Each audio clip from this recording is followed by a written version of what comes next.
Just inside the federal office building behind me is the office of Anne-Marie Buerkle, who voted for the cuts. But outside here, there's more than 100 people who have gathered to support Planned Parenthood.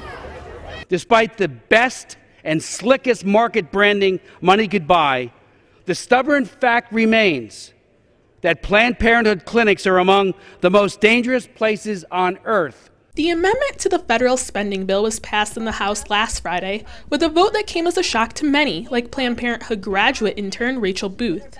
I didn't think anything like this could happen. Planned Parenthood and its supporters decided to rally in front of Buerkle's office to bring attention to the negative effects the cuts would have on people in the Syracuse area. Supporters cheered and held signs with sayings like, "Don't take away my birth control." Those in favor of the cuts came out to counter-protest with signs, most with pro-life messages. Planned Parenthood supporters stressed, however, that federal funding for abortion has already been prohibited since the 1970s, and abortions only make up 3% of the organization's services.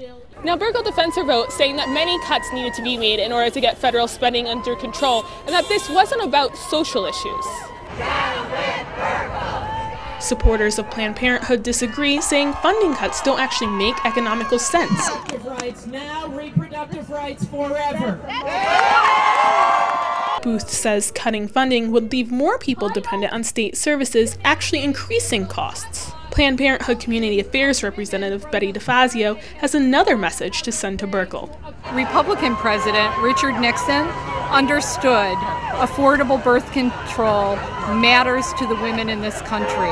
I would hope anyone of common sense could also understand that. In the Syracuse and Rochester area, Planned Parenthood works with roughly 18,000 patients, most of which are not able to afford health care from other providers.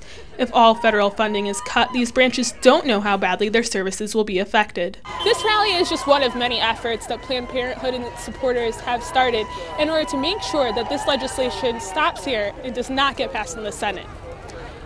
Reporting live for NCC News, I'm Jamie Bellemare.